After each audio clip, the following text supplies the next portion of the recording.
In our rapidly changing era, people pursue efficiency and a high quality of life. That's why repetitive work has always been a source of trouble for everyone. This has given way to the birth of the omniscient AI system.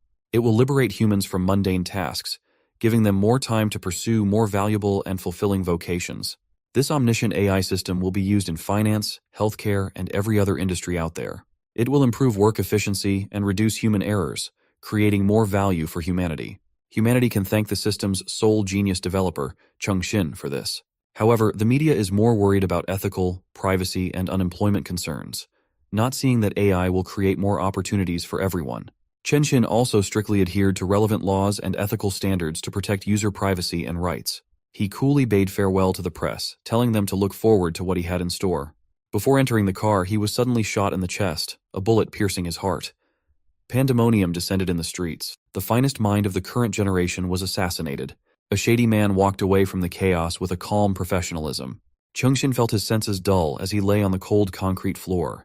He had just received the Nobel Prize, and he had so many plans for humanity's future.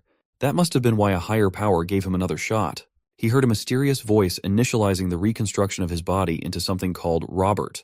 Maybe it's the voice of the netherworld, but the man of science had a hard time accepting that. Reflecting on his life, he had many regrets. He's been so consumed by his work at every waking hour. So, if there's an afterlife, he would like to do as he pleases. Sensing his wish, the system calculated a life plan suited for it. With his life data import completed, Chengxin was granted the unique skill called "What you see is what you get." The next thing you know, the voice of the netherworld was gone. Unbeknownst to the genius, he was transported to the secret forest in the middle of the night. A miserably cold sensation spread across his body. He could feel the temperature, wind, and humidity. He can feel things, so he's not dead yet, and his lower body feels especially cold.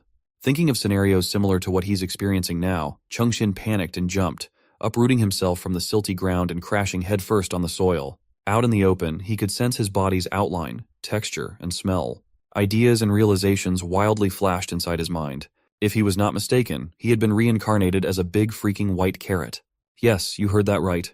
Under the night sky, where the moon's gleam served as his spotlight, the carrot sighed. Just a few minutes ago, he was a genius scientist with a boundless vision to push humanity to a new era. Now he has to accept the fact that he has been reincarnated as a big white carrot. He also heard the voice of the netherworld call him Robert before he was thrust into this dark place. Even his new name sounded like something straight from the bottom of the food chain. Then, he heard that voice again. A monotonous and emotionless way of speaking, initializing the system. Once the initialization was done, the system demanded to be named. It looks like effective two-way communication is out of the question for now. The first name that came to his mind was his masterpiece of a project, the omniscient AI system, to honor his unfinished business. Then came the blinding bright light seemingly descending from the heavens above. Looking at it would make anyone's eyes hurt. With the system set up as an omniscient AI system, Robert will be provided with all-knowing and all-powerful services. Seeing that wall of text made his eyes gleam with all kinds of possibilities. To make it easier, he gave the system another nickname, Xiao Quan. The first thing he asked from the all-knowing database was what exactly he was. Is he a plant or an animal? What about gender? Xiao Quan beeped and responded that he belonged to the lowest level demon clan in this world, a carrot spirit.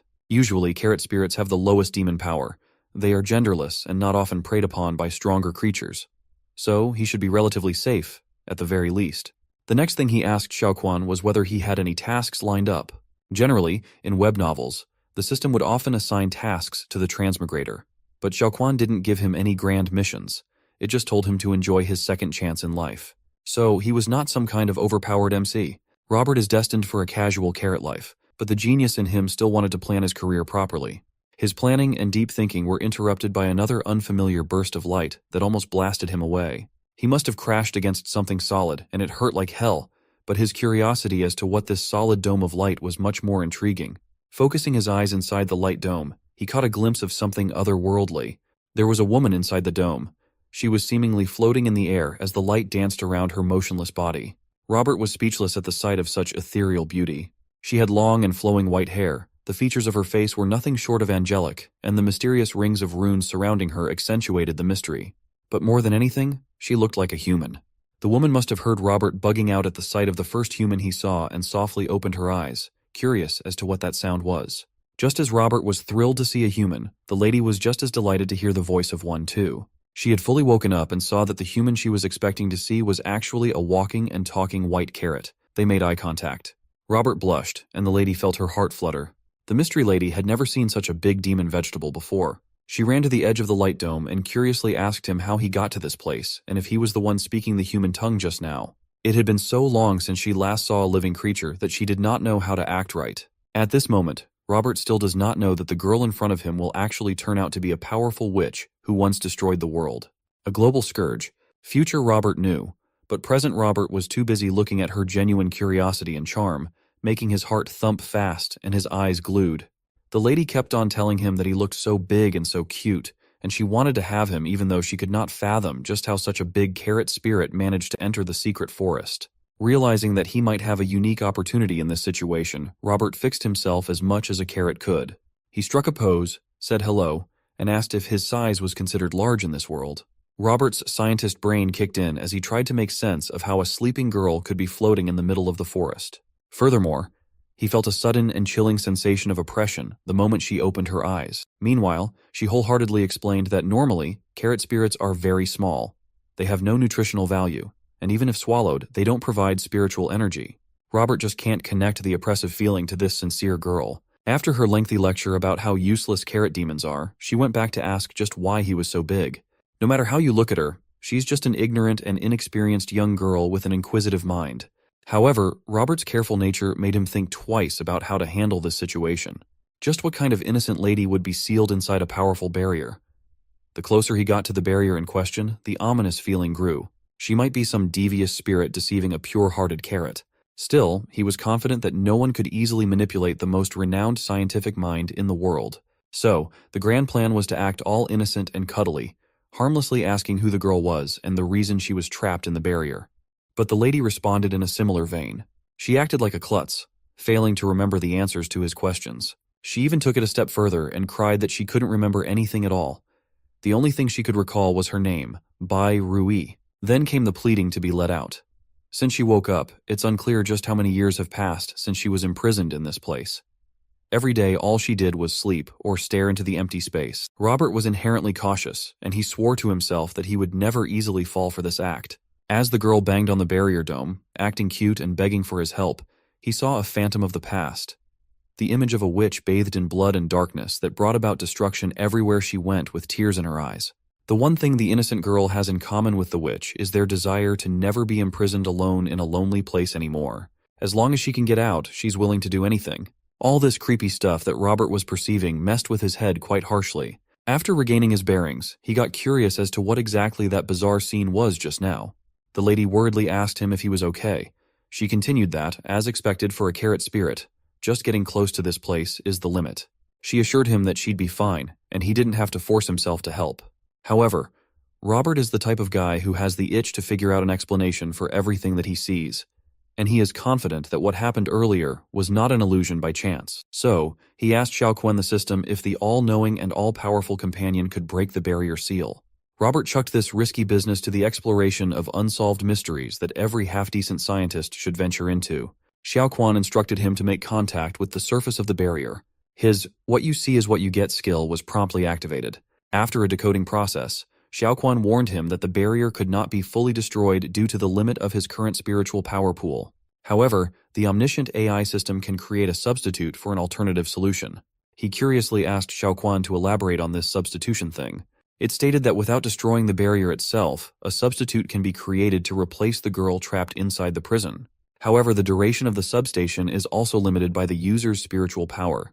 In addition, the girl will automatically be registered as his retainer. She would be able to retain a high degree of autonomy and free will, but cannot disobey the master's orders. This is what being a retainer meant. To Robert, that sounds right up his egotistical alley. Having absolute control over someone else really suits his preferences. While he was chatting with the system prompt, the lady was still waiting for his response. Robert the carrot finally decided to release the lady now, but warned her that she would have to become his retainer to do so. He prepared a whole speech to convince her to agree, but the lady was already willing to do whatever it took to get out. She does not want to talk it over, and she does not need an extensive explanation of what being a retainer means. And that was because she already knew what being a retainer entails. She knew that if she was to take Robert's helping hand to get out, he would be her master, and she was 100% down with that. Hearing her say those words and look like an irresistible angel almost turned the carrot into a bumbling fool. To spur him even further, the lady put on a sultry voice and slowly asked him what he wanted to do with her as soon as she got out of the barrier. Sliding her hand down to her chest, she seductively proclaimed that she was open to everything that he wanted. That's the kind of retainer she will be. Robert, who died from a gunshot wound in his previous life, almost died of blood loss from a nosebleed due to his forbidden thoughts in this second life. Based on Xiaoquan's calculations, they could scrounge up a 1-hour substitution per day. When asked if Robert wanted the substation to materialize now, he asked for a timeout, as he was still feeling lightheaded because of his dirty thoughts. Thankfully, the little piece of rationality he still had kicked in, and he laid down a few conditions before they entered this venture. The lady was open to listening to his demands. First, because of her severe amnesia, she will have to obey his every command from now on. Otherwise, the agreement will be null and void. Second, she can only leave the barrier for 1 hour each day. When his spiritual capacity increases in the future, this 1 hour can be extended. And last but not least, those strangely seductive and flirty movements and expressions just now cannot be seen by anyone else. Robert wants those for himself. She smiled and readily agreed to his terms and conditions. Busting out her flirty gestures once again, she swore that these things would be for him and him only. Our boy could not even handle a little bit of the heat. How could he even handle the whole flame? With the conditions settled, Robert initiated the process. Even if what he releases turns out to be a deceitful and mischievous presence, he just can't resist the adorable girl in front of him. The omniscient AI system quickly started generating the substitute out of thin air. Once done, a bizarre-looking substitution puppet synthesis has been successfully brought into the physical world. Using the puppet as a proxy into the inside of the barrier, the substitution process followed. A bright light illuminated the surroundings and eventually wrapped around the puppet's body.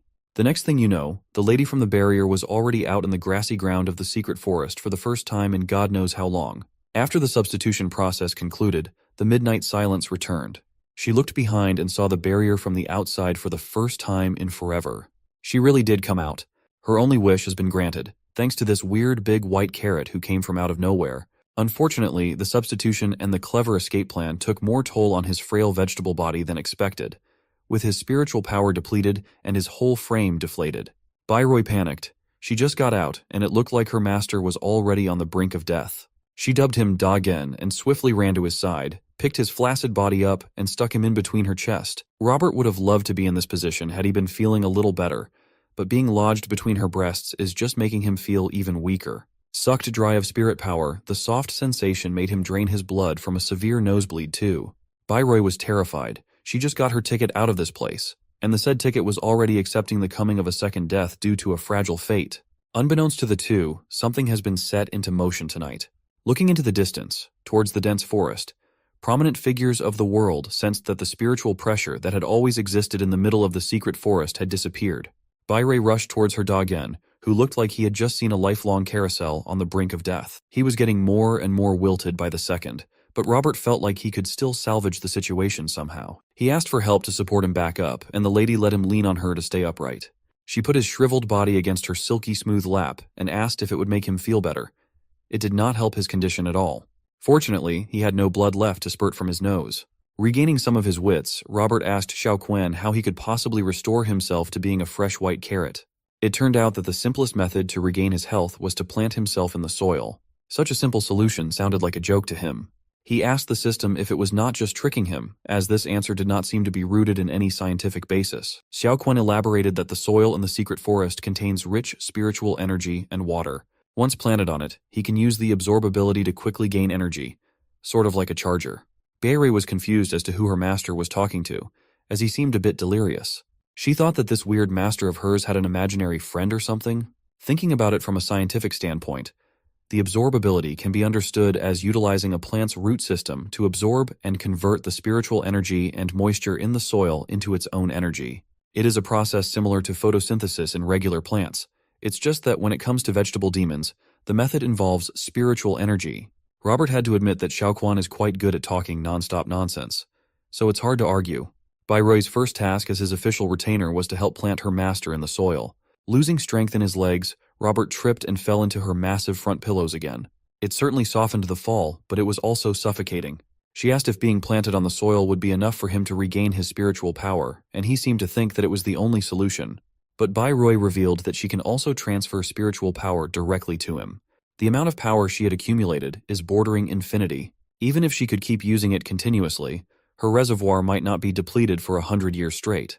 Robert was pleased to hear of a reliable alternative method aside from burying himself like a lowly plant. Bai was pumped to give it a try and provide some aid to her new master.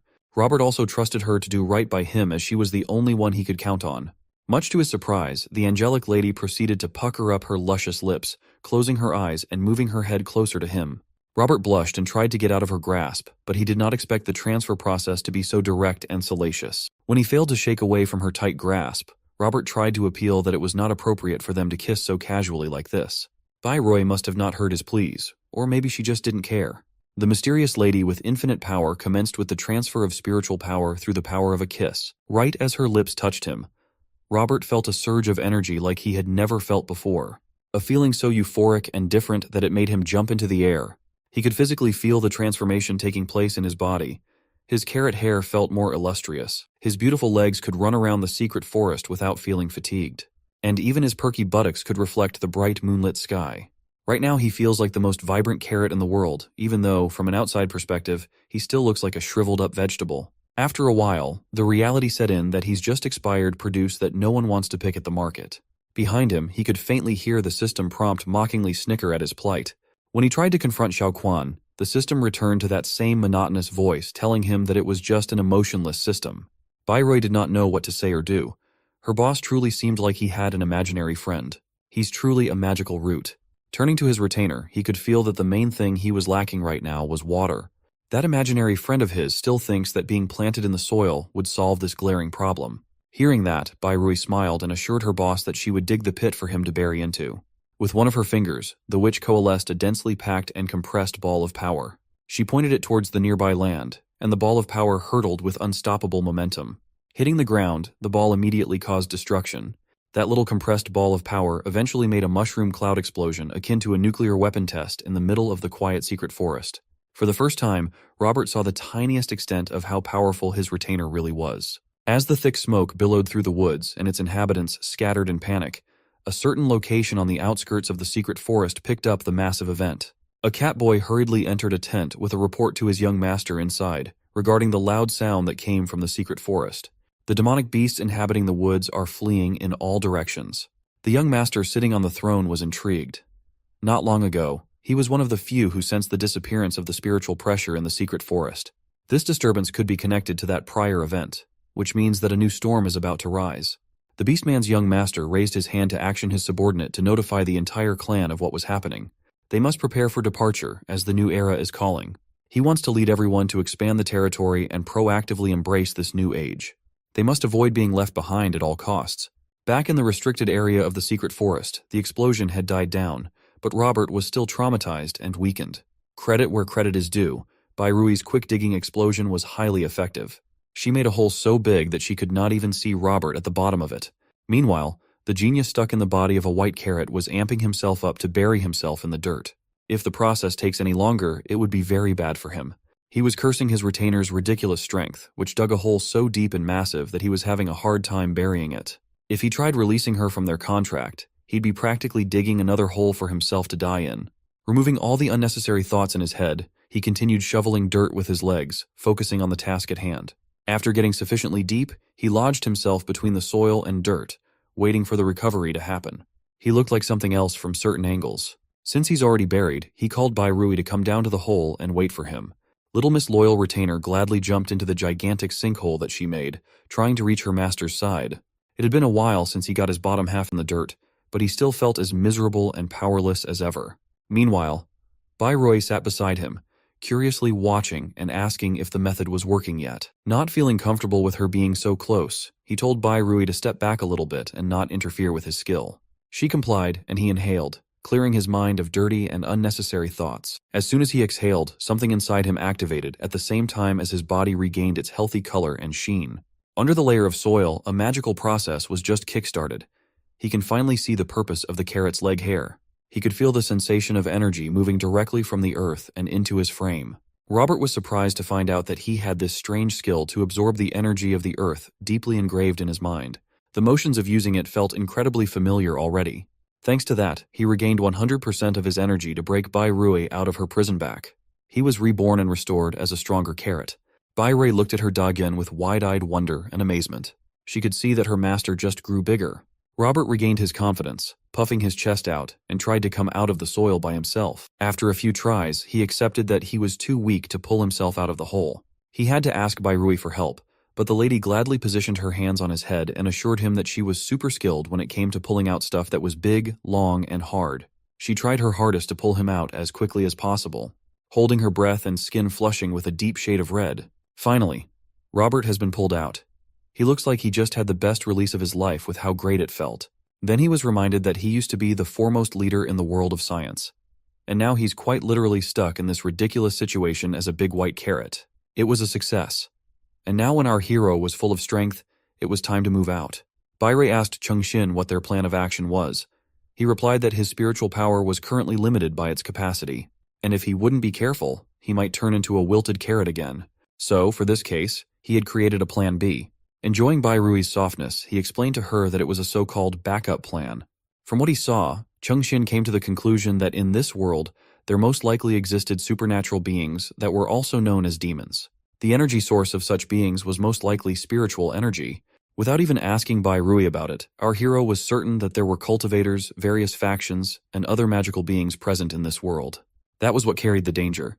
At the moment, his spiritual energy was only enough to keep Bai Rui outside the barrier for 1 hour, and if he turned into a wilted carrot, he probably wouldn't be able to deal with the danger on his own in this state.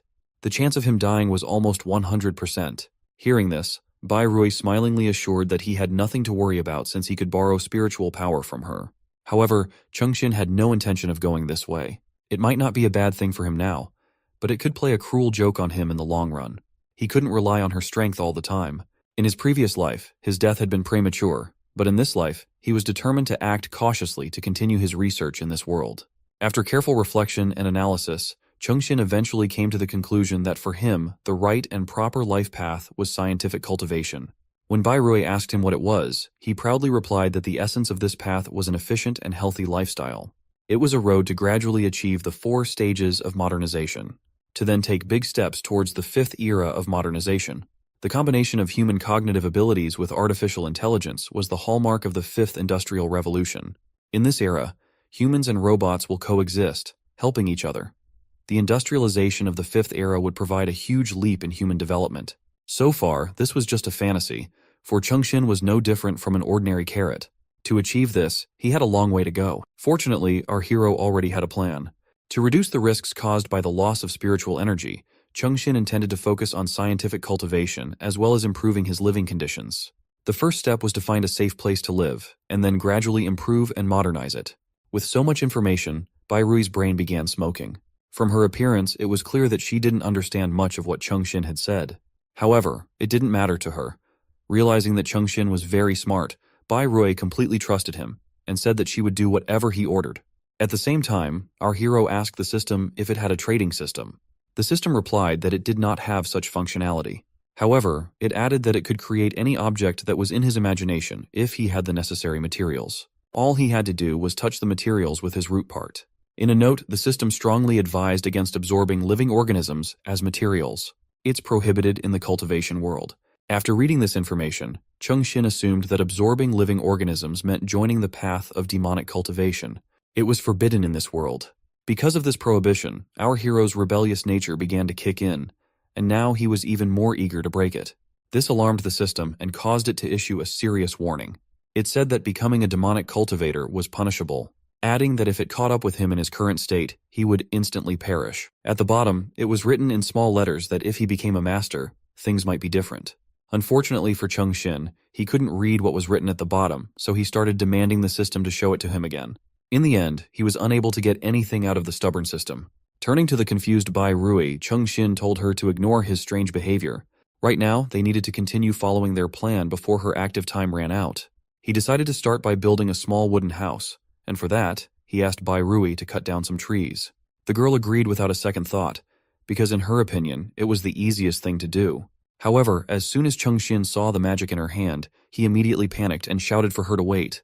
He needed wood to build a house, not ashes. Remembering the magic she had done last time, he asked her not to use such powerful abilities again. Bai Rui replied in confusion that she had used the weakest ability last time. Chungxin didn't know what to say. In the end, he asked her to be cautious and use minimum effort. Following our hero's orders, Bai Rui activated her ability. But this time too, things didn't go according to plan. At the same time, a beautiful girl with bare ears was bathing in one of the lakes located in this forest. She was very comfortable and pleasant, and nothing foreshadowed trouble. But suddenly a few centimeters away from her flew a huge fireball, which scared her very much. The girl stood still for a few seconds, trying to come to her senses. There was too much commotion in the forest that day. But what struck the bear girl even more was the huge attack mark. Looks like she should stop bathing in the evenings. At the same time, Chungxin was standing near the large attack mark of Bai Rui. His worst guesses were correct, and instead of wood, he only received ashes. Bai Rui apologized, saying that it was an accident, but our hero didn't care anymore. All he wanted now was to get the wood he needed. After a bit of thinking, he could think of nothing better than the traditional method of collecting wood, and that was to use Bai Rui's physical strength alone. The girl was very inspired by the idea and said that he could rely on her. A few moments later, she was standing in front of a large tree. The method of chopping wood with hand chops seemed very slow to her, so she couldn't think of anything better than just pulling out the 1,000-year-old tree. Our hero's mind was clearly not ready for such a turn. The huge tree that had been growing in this place for thousands of years was pulled out like a feather. Chungxin couldn't stop marveling at Bai Rui's strength. With the tree in her hands, she ran up to him and asked if he would be okay with it. He, still in shock, nodded confusedly, and he promised himself that he would use Bai Rui's power more carefully in the future. Since all the conditions were met, the system told Chungxin to touch the tree trunk. In the next instant, the synthesis of wooden planks for construction began. Although it only took 5 seconds of real time, by the end of the operation, Chungxin had turned back into a wilted carrot. But the result was worth it. He was successfully able to synthesize 100 units of wood, which were now stored in his inventory. The system reported that to use them, he just needed to visualize the name of the item in his head. However, Chungxin was too tired to think about anything. Concerned, Bai Rui placed our hero on her lap and inquired about his well-being. Chungxin replied with difficulty that he needed to return to the soil as soon as possible to recover his strength. Soon, Chungxin was back at the bottom of the pit, and he was very happy about it. His spiritual energy was being used up too quickly. He had done very little and was already tired. He couldn't let this continue. He began to think about how to speed up the process of his advancement. However, his thoughts were suddenly interrupted by an unexpected occurrence. Bai Rui's body began to disappear. At first, Chungxin was startled, but he soon remembered that this was what was supposed to happen. Time was up, and Bai Rui's body began to return back to the barrier. The system also reported that he could now only use the puppet replacement again after 23 hours. Our hero realized that this was inevitable, but he still didn't want to part with Bai Rui. After turning Bai Rui into a blob of energy, the system placed it inside Chungxin. The system said that it would analyze and obtain information about the creature named Bai Rui. When our hero asked if it was normal, the system assured him it was fine. The system advised him not to worry about anything and to wait for the results of the analysis. His main task now was to absorb water and spiritual energy. The system started deciphering and analyzing all attributes: biological, strength, ecological, and behavioral. But as it turned out later, it wasn't that simple. During the analyzing process, an error suddenly occurred, which the system immediately tried to solve. Despite the complexity, the omniscient system refused to back down and continued analyzing. However, despite its best efforts, the analysis still failed. The system kept trying, but each time it failed. But there was no problem that the system could not solve. It was only a question of time. After calculations, the system reported that it would take approximately 952 hours and 7 minutes to solve the problem. The system asked if Chungxin wanted it to continue solving the issue. Our hero didn't mind, but seeing the tired look on the system's face, he replied that it could solve the problem when it had free time. Fortunately, even these attempts by the system bore fruit, and the result was that Chungxin could now use 1/1000th of Bai Rui's abilities. To our hero, this was incredible news. At the same time, several spiritual leopards were running through the night forest. They were rushing towards their destination at high speed, and after some time they managed to reach it. As it turned out, their destination was the huge pit that Bai Rui had created, and in which Chungxin was recovering his strength right now. Seeing the scale of the disaster, the leopards immediately realized that something big had happened. They hadn't encountered such serious issues in a long time. In addition, the barrier in which Bai Rui was sealed had suddenly disappeared. It was obvious that the forest was about to undergo a great change from now on. But for now, this was just their assumptions. In order to confirm their guesses or find some clues, they needed to go down into the pit. Meanwhile in the pit, Chungxin couldn't be happy with the strength he had gained. He couldn't wait to use his little muscles somewhere. Although he still didn't feel as good as he felt in his human body, but he was already making progress. Suddenly his joy was interrupted by a system that reported that several strong creatures were approaching them. The system's words were true. After a while, our hero heard the sound of approaching footsteps. It was as if he was in a horror movie. Darkness, someone's approaching footsteps, growling, and the unknown. Chengxin was scared and didn't know what to do. It was easy to guess that they were wild beasts, and they came just when Bai Rui was sleeping. The very next moment, several spiritual leopards appeared out of the darkness. Their gazes searched every corner of the pit as if looking for something. Suddenly, the gazes of all the leopards went straight to the center of the pit. They stared at our hero, who naturally stood out in the middle of the empty cave. But despite Chengxin's pessimistic assumptions, to the spiritual leopards, he was just an ordinary carrot. To them, his presence there was both surprising and disappointing. They had come here to find some clues, however, they only managed to find a carrot. Chengxin, on the other hand, continued to shake with fear at this time. He had already guessed that the three strong beings the system was talking about were these spiritual leopards. Suddenly, one of the leopards offered to quench his thirst with a radish or carrot, but the other one immediately dismissed the idea and told him to stop joking. Even if it was a spiritual radish, no one would eat it. Although Chengxin was a little offended, but this was a good thing for him. It was better than being eaten. In his mind, he thanked fate that he had not been reborn into some spiritual rabbit, because in that case, things could have been completely different. All the while, the system continued to analyze and transform the energy.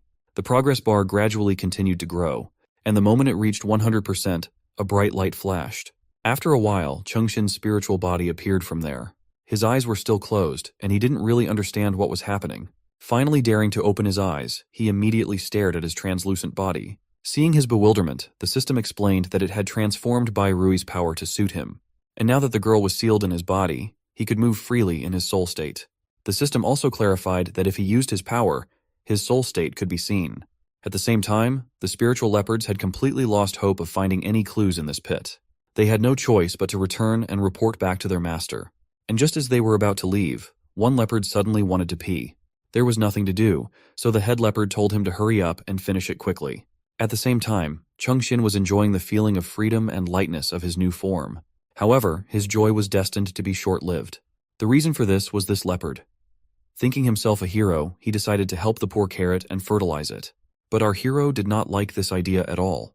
Chengxin was so angry that his eyes began to blaze with rage. His honor was in danger, and he was going to do his best to prevent this from happening. Even the spiritual leopard felt a bit of our hero's rage. And his friends, too, noticed that it was a little colder around, and they had goosebumps running down their backs. But the impatient leopard did not understand the hint and continued to prepare to do his dirty deed. This was when Chengxin's patience exploded, and the demonstration of his strength made him visible to the leopards. They immediately growled fearfully, not realizing who had appeared here. Our hero showed up in his human form in front of them, and the power emanating from him made the leopard's fur stood up. Chengxin simply couldn't understand. How could they allow the thought of peeing on him? They would pay a high price for this. The poor leopard spirits were scared out of their wits after such a fiery appearance of our hero. Chengxin in his mental form was simply burning with rage. He simply could not tolerate monsters, humans, and other animals and creatures that are so shameless that they mark their territory anywhere. All those who defecate or urinate anywhere, they're all the same. For such, he had no regret, and filled with righteous rage, he used a bit of Bai Rui's power to confiscate the tools used in the crime. A cry of pain resounded over the dark forest, and no more bushes were to be harmed by this leopard spirit's tool. All three leopard spirits rushed with all their might away from this cursed place. But even after they disappeared into the darkness, the whimpering of the leopard spirit devoid of its tool could still be heard for a long time. Chengxin had to admit that they had run very fast. Their escape was only to the advantage of our hero. He was sure that they would spread rumors about the evil spirit in this forest. And then Chengxin's 5-day plan would go smoothly without any interruptions. After all, our hero is just a weak carrot, and even such a minor use of strength on one leopard resulted in a backache. It made him wonder if in this life and in this world, except as an out-of-body experience, he could only exist in the form of a carrot, from which anyone could only squeeze out all the spiritual power and it would disappear without a trace. Such a prospect of existence was very doubtful. But the system came to the rescue. Xiao Quan explained to our hero that the spiritual power of a carrot was potentially unlimited, and every time he would use his absorption skill, he would increase his spiritual power limit. He should be squeezed dry. The more thoroughly Chengxin wilts, the more astonishing the breakthrough in values will be. However, such advice was not to our hero's liking and seemed dubious. He saw the words "squeeze dry" too clearly. Now, after a hard and busy day, Chengxin was very tired and wanted to sleep properly. With that, he asked the omniscient AI system to be on guard all night and wake him up as soon as there would be any danger. Morning came with bright rays of the sun, but it was not them that woke up our hero. It was the morning shower of cold water. Chungshin immediately woke up thinking it was raining. But it was only Bai Rui. She came out of her barrier and immediately noticed something interesting. At the bottom of the pit she dug last night, a spring had appeared. This land was truly blessed. Our hero was a little surprised that she herself came out of the barrier. But before he could ask his questions, Bai Rui got right down to business, and decided to help him get out of the ground by grabbing the leaves at the top, completely ignoring the screams of our hero. During the night in the ground, our carrot has become much more healthy and bigger. Now even Bai Rui noticed that he looked smoother and bigger than yesterday. Moreover, he probably tastes better than before. Chungshin was embarrassed by what she was doing and how she was rubbing him, and resisted as best he could. But the strength in this fight was not equal. Not only that, but the omniscient AI system also appeared and explained to him that because his spiritual limit had been increased by 1 level, he had become more delicious like a carrot. This was where our hero had even more questions. This was definitely not a good thing. You know, being a tasty vegetable is bad luck in the forest. Finally, Chungshin was able to break free from the embrace of our cute witch with amnesia, and began to explain to her what she had done wrong. First, the next time she pulls him out, she should just dig him out instead of pulling him. This was all a bit embarrassing and uncomfortable for our hero. The second thing was their plan of action for the day, which was to build the perfect wooden house. With such a place, they would be able to have a shelter and a place for scientific activities. Bayroi was only in favor of building the house. Chungshin immediately got down to business and opened the inventory, ordering Xiaoquan to prepare the building materials. Bayroi also supported his imaginary friend as much as she could, but unfortunately, she was doing it in the wrong direction since she simply didn't even see him. In any case, our hero assumed that according to Xiaoquan's functions, he should be able to directly build a wooden house. Unfortunately, Chungshin's current spiritual power was insufficient to create large objects. In such a case now, there was a very high possibility of a malfunction in the process. However, he was still able to use his witch. As soon as he asked if she knew what shape the house was supposed to be, she immediately assured him that he had nothing to worry about and ran off to build it. Of course, from the outside it all looked like a fight, and in the process, the environment was damaged inappropriately. But Chungshin, along with his system, cheered her on like the best cheerleaders. Unfortunately, the result was disappointing. For our hero, but not for Bai Rui. Like a real witch, she made herself a house with legs and arms. Although the house was flat for some reason, but that's another matter. Chungshin could not understand what kind of postmodern art is this. Our hero had to take control of everything and draw a demonstration of what a normal wooden house looks like on the ground. Bayroi was supposed to do everything just so, and like a real architect, Chungshin sent her to work, advising her not to become the worst subordinate he had ever managed. But instead of getting to work, Bayroi froze in place. Our carrot even started asking what was wrong with her and why wasn't she moving. Was his attitude too strict? The real reason was something else entirely. Someone was watching them. That was something our witch was not used to forgive. In the blink of an eye, she disappeared from the clearing, and appeared right behind the frightened girl spy who was hiding in the bushes. It was she who was bathing in the lake while Bai Rui was busy chopping down trees. Our witch immediately grabbed the stranger and, threatening to end her existence, quickly asked who she was. The poor girl was so scared that she didn't even know what to say, and Bai Rui started sniffing her. That was enough to realize that the spy girl was a member of the Iron-Eating clan. But another question remained unanswered. Why was she spying on our heroes? The silence dragged on as the girl came to her senses. Finally, she said that she hadn't been watching them at all, but was just picking mushrooms nearby. Of course, Bai Rui did not believe her, but she decided not to act on her own and let the spy's fate be decided by the master. The witch's single spell was enough to move them together from the forest to the clearing. Chungshin was a little scared at first, but then quickly asked if this was the girl who was spying on them. Bayroi held her tightly with a murderous look, but our hero only needed one look to realize that the girl didn't seem to be aggressive. How did he know? It was just his gut feeling, just like an instinct. Immediately the system came to the help and explained that because the power of spiritual carrots is too weak, they have developed the ability to sense crises to protect themselves. Even subtle malice can be detected. It was a very useful ability for such weak beings.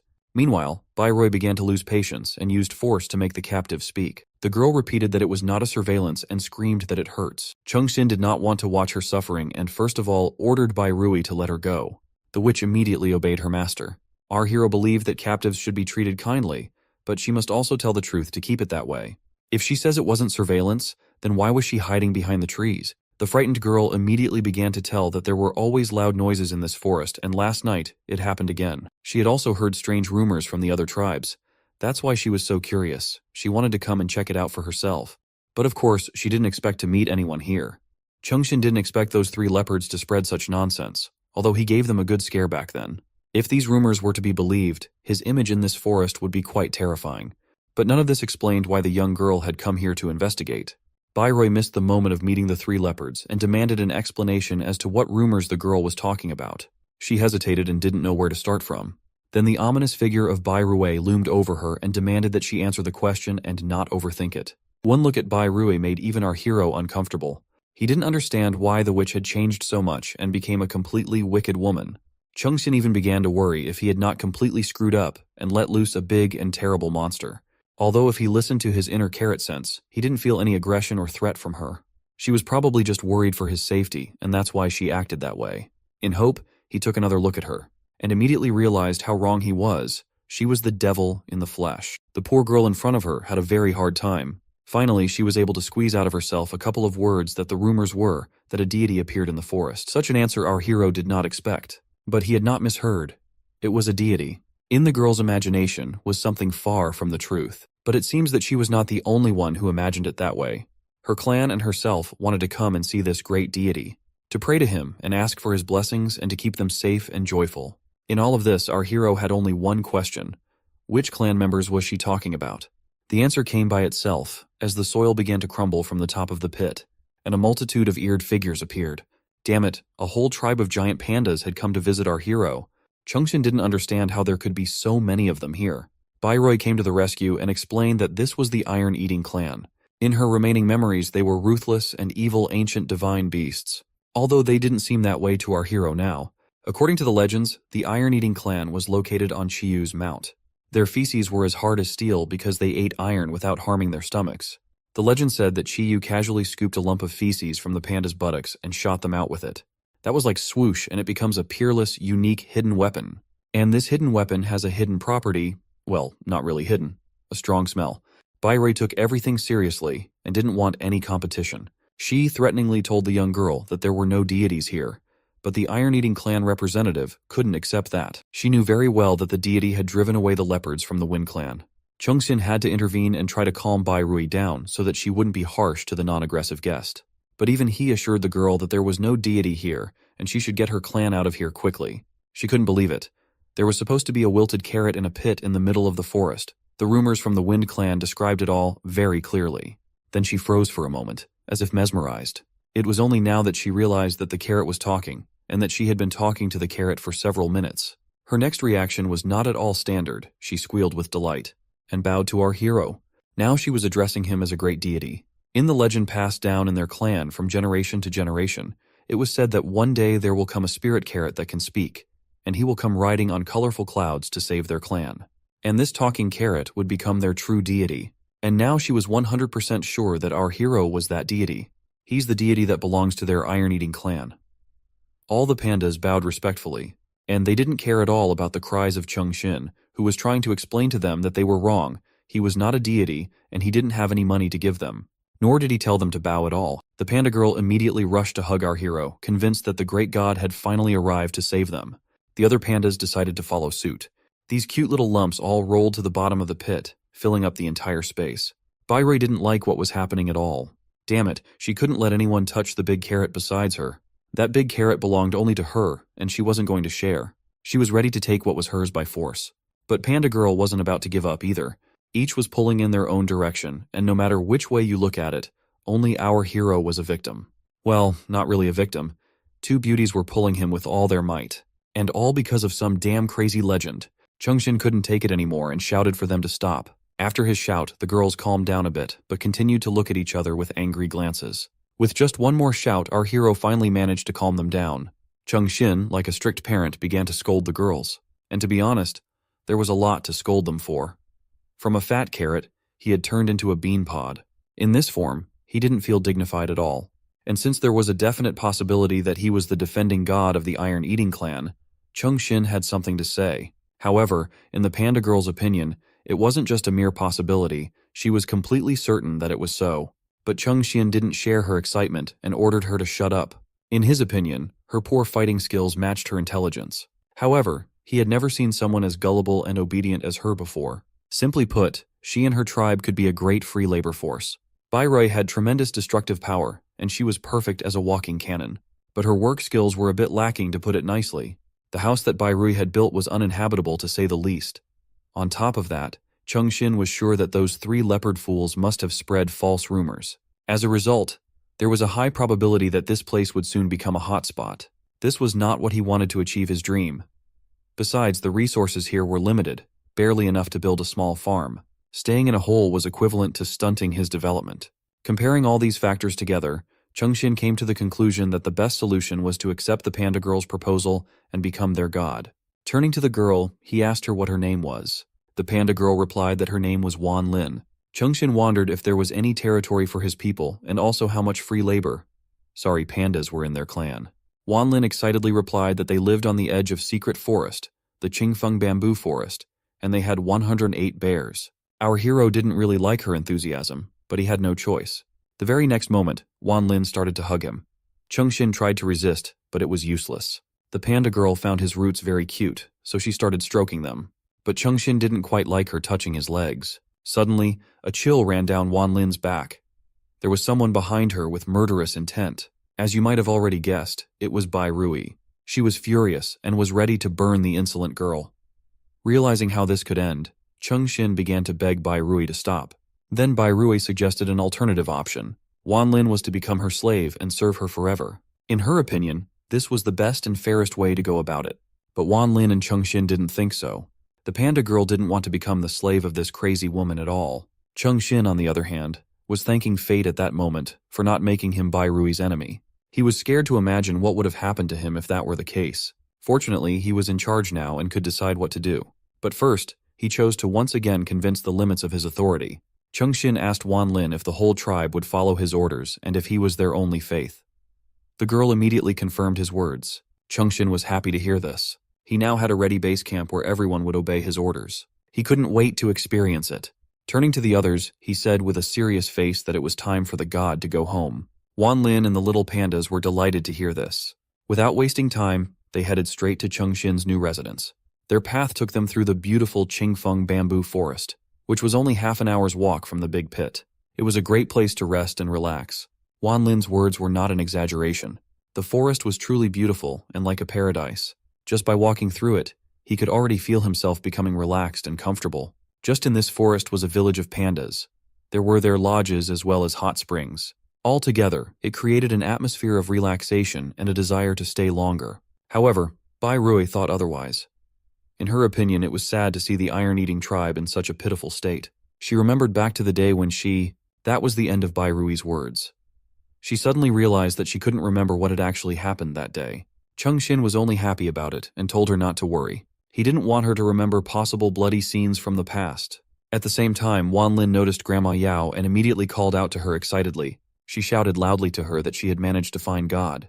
Chengxin speculated that she might be the head of the village. Even though he was now a god, he still had to respect elders. However, Grandma Yao was not what he had imagined. From her appearance and bright smile, it was hard to tell that she was Wan Lin's grandmother. Furthermore, she seemed as anxious as he was. While he was pondering over this, Wan Lin introduced him as a talking carrot spirit. Chengxin had no choice but to awkwardly greet her. Granny Yao froze for a moment, as if trying to realize what was happening. But the very next moment she cried out in shock. Tears of happiness appeared in her eyes. She still couldn't believe that she had met the god they had been waiting for. She immediately shouted to all the villagers that their god had arrived and that they should go out and pay their respects to him. This joyful news quickly spread throughout the village. Like Grandma Yao, the other pandas were also very surprised. Soon, a whole crowd of excited furballs were rushing to the place where Chengxin was, eager to see their god. A whole tribe of pandas knelt down in front of our hero and greeted him in the manner befitting a god. Chengxin soon realized that the feeling of being praised was not bad. In his opinion, it was even better than receiving the Nobel Prize. This way, the 5-day plan was successfully completed. Once the formalities were over, Elder Yao made a sincere request for Chengxin's help. Her concern was due to the forest guardian who had disappeared. In the past, strangers didn't dare to come to them and avoided their forest. But with the disappearance of the guardian, everything could change. This place could soon no longer be as safe as before. After hearing this, our hero realized something. The guardian that Grandma Yao was talking about was none other than the unsuspecting Bai Rui. It was strange that the panda tribe didn't recognize her as the guardian, but Chengxian put it down to the fact that the pandas were afraid of her strength and never approached her. While he was thinking about this, Bai Rui was playing with the pandas. From one glance, it was clear that she really liked this place. The hot springs and the bamboo forest with fluffy clumps was a great place to relax. Now it made sense that Bai Rui was their guardian. After all, the pandas she wanted to protect weren't too smart either. Chengxian asked Elder Yao to continue her story. Granny Yao said that there was a clan of leopards living in the neighboring forest. According to her, they had always wanted to take over their Qingfeng bamboo forest. In addition, they had recently seen some rangers from their clan wandering nearby. Wanlin also added that the Wind Leopard clan had always bullied them since long ago. Every time the pandas left their forest, the leopards would hunt them down and bully them. There were even times when they sent all sorts of threats and intimidation to the panda clan. Grandma Yao said that once, thanks to the power of the Iron Eater clan, a third of the Senlua forest's land belonged to them. But as time went on, they kept retreating more and more into the bamboo forest. Now they were cornered. They no longer had anywhere to retreat to. From the surging emotions, Grandmother Yao indignantly said that if not for the disaster that befell them 1,000 years ago, they would never have been so humiliated by the Wind Leopard clan. From her reaction and stories, Chengxian concluded that their tribe had been strong and vigorous in the past. There was only one thing left to wonder how it had turned into what it was now. But what worried our hero the most was whether Bai Rui had anything to do with it. Watching her sweet treatment of the pandas, he had already believed that she was really a guardian. But that was only until she started deciding what dish was best to make with the Iron Eaters. Fortunately, this time, it was not a big deal. Turning to Bai Rui, Chengxian whispered and asked if she was confident that she could drive off the leopards if they attacked. After thinking for a while, Bai Rui replied with a sly smile that if he told her to, she would even wipe them out completely. But that wasn't what our hero wanted at all. He said that it would be enough if she could just protect the panda forest. Although Bai Rui was useful, she was still a terrifying woman in our hero's opinion. But as long as he controlled her, everything should be fine. Turning to the pandas, Chengxian said that they didn't need to worry anymore. After all, from the moment the gods came to their forest, peace would come, and the sky above their heads would be blue. Of course, it all sounded like the usual campaign for the presidency, but still. He also said that as the god of the Iron-Eating clan, he blesses them all. The pandas were overjoyed. Their dream had finally come true. Grandma Yao and Wan Lin started hugging and crying with happiness. Our hero inevitably got under the hot hand, or rather the breast. Due to the lack of air, he turned so red that he looked more like a tomato than a carrot. However, they couldn't rely on his strength alone. Bamboo Forest Qingfeng had to be armed head to toe. Chengxian said that starting tomorrow, they would upgrade the Bamboo Forest's security system by combining mysterious ancient formations with advanced technology. They would have to restore an indestructible shield for their bamboo forest. Soon enough, night fell. With its arrival, uninvited guests once again appeared at the pit. This time, the leader of the Wind Leopard clan himself arrived. He was determined to see for himself. However, when he saw the pit, he realized that the words of his subordinates were not a lie. Even if that person wasn't a god, he must have possessed tremendous power. Despite the warnings of his subordinates, who were still shaking with fear at the memory of what had happened, the clan leader was determined. He fearlessly rushed into the pit to the now delighted shouts of his subordinates. Inspired by his fearlessness and bravery, they rushed after him. Arriving at the bottom of the pit, the Wind Leopard leader was able to find a spring and a strange wooden house. There were clearly strange things going on in this place. He immediately shouted to his subordinates to send out orders to closely monitor this area. He saw this as an opportunity for his clan. He was sure that if they could capture this god, their clan would have a bright future. At the same time, our hero was relaxing in the hot spring. Compared to his previous stressful life, in which he thought of nothing else but work, this one seemed like a paradise. Even so, he still missed his past life a little. The hot springs were really good for his emotional state. Even Bai Rui was able to relax in them. Just when Chengxian thought that it would be good to have a scrubbing master, Wan Lin appeared. As if reading his mind, she volunteered to help him wash. She was immediately met by Bai Rui's stare and unfriendly gaze. But luckily the hot springs were working so well that she chose not to start a conflict this time. Wan Lin decided not to miss such a great opportunity and immediately rushed towards Chengxian. Our hero was not yet fully convinced that he was awake. He decided to consider today as a reward for his hard years of labor and boredom. Suddenly Wan Lin stood up. Both Chengxian and Bai Rui couldn't believe their eyes. As it turned out, their village provided a lot of healing services. Hearing this, Chengxian immediately realized one thing. She was a professional. Late at night, the Qingfeng bamboo forest was a serene haven where even the pandas found solace in sleep after indulging in one too many rounds of bamboo beer. Grandma Yao Lin, nestled among the tranquil trees, mumbled in her sleep about still being able to drink anyone under the table. Not far from her, Chung-shin gleamed with renewed energy, having just emerged from a professional oil massage that left him shining like a polished gem. The massage had worked wonders, not just on his body but on his very soul, leaving him more refreshed than a radish in the morning dew. As he wandered through the forest, Chung-shin's curiosity was piqued by strange lightning lanterns casting an eerie glow over the dilapidated houses. Once a thriving settlement, the place now seemed like a ghost town, abandoned and left to decay.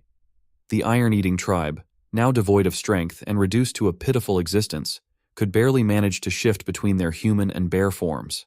Watching them struggle to transform made Chung-shin wonder if they were just better off staying as bears. At least then, they had an excuse for being so useless. In a place like this, where a single spark could set the whole forest ablaze or a lurking ancient beast could attack at any moment, these people were clearly surviving purely on luck. Trying to shake off the unsettling thoughts, Chung-shin hoped for a quiet, uneventful night.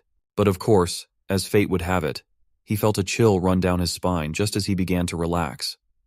Turning around, he was startled to find a girl staring at him intently. He had no idea how long she had been watching him, but her gaze was unyielding.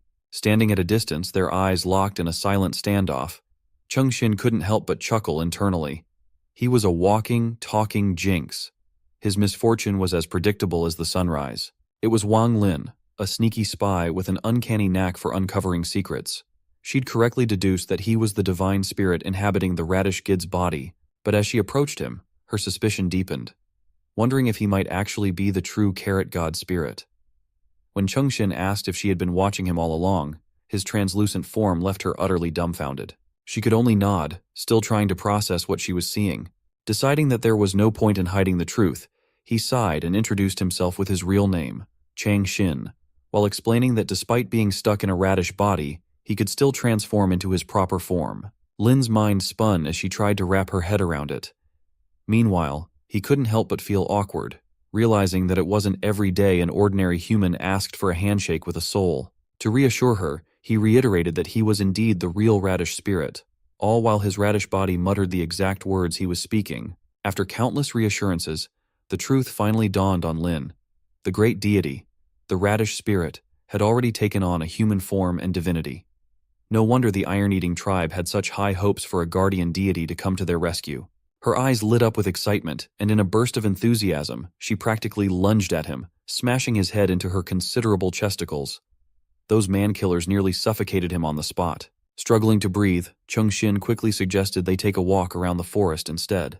Feeling the weight of her enthusiasm, he also mentioned that spirits need their space, and this would be some kind of divine test that she would have to take every 3 days. As they strolled through the forest, he casually asked if there were any other lightning tools besides fire in this world. She explained that only the nobles of the large city-states had the privilege of using them. The glowing lights scattered throughout the forest, she said, were called firefly stones, tiny crystals capable of storing spiritual power and emitting a variety of colorful lights.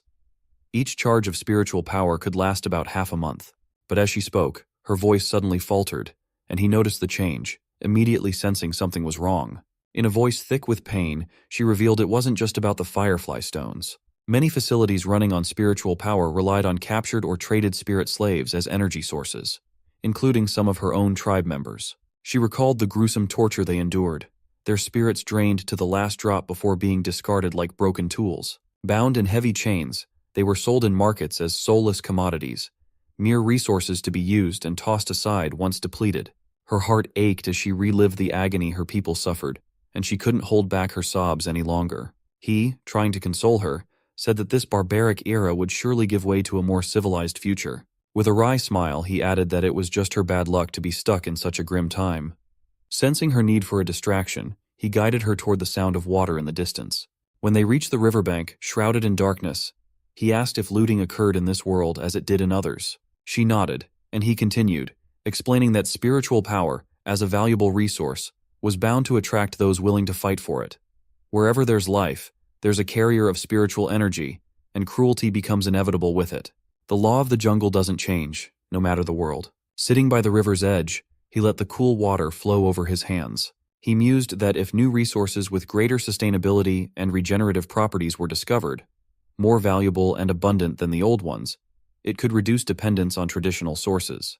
Such a breakthrough could spur economic growth, diminish competition, and even lessen conflicts. His scientific mind buzzed with the possibility of harnessing the river's flow to generate electricity. He estimated the flow rate to be less than 1 meter per second and casually asked Xiaoquan about the waterhead's height. It informed him it was 30 meters, a crucial factor in calculating the potential energy. Hearing him mention Xiaoquan, her curiosity piqued. Who on earth was this Xiaoquan? While Xin continued crunching the numbers, he figured that with a water wheel boasting over 70% efficiency, they could generate 21 kilobars of power per second. As he muttered to the air, lost in his calculations, she finally blurted out her confusion. Who was he talking to, and what exactly was he planning? Still, deep in thought, Xin chuckled, admitting that his results were a bit too idealistic, almost dreamlike. However, with Xiaoquan's help, he believed they could achieve something remarkable, even if the situation seemed far-fetched. He finally explained to her this amount of electricity could power households or even small industries. Trying to simplify it for her, he added that they could potentially create a new energy source to replace spiritual power, one that would be much cheaper and would eventually make the extraction of spirit power from slaves obsolete. However, with a touch of scientific caution, he also noted that this would only happen under perfect conditions, and any changes could alter the outcome. After processing all this, Lin concluded that her great deity's plan was to eliminate the need for spirit slaves. Meanwhile, our enthusiastic scientist was relishing the opportunity reincarnation had given him. In this new world, every element, air, water, forest, felt like a second gift from nature, one he was determined not to take for granted. He believed that if used wisely, these natural resources could yield infinite power. That's why he loved science and mysticism, and now he has had a chance to apply them together. Lin, the ever-loyal, if slightly scatterbrained follower, interpreted science and mysticism as the names of two of her deity's friends. Naturally, she assumed they must be just as extraordinary as he was. But while Lin was busy making sense of her deity's mysterious ways, Xin was focused on a much bigger picture, turning this river into the first step toward a new energy era, the dawn of electricity in this world.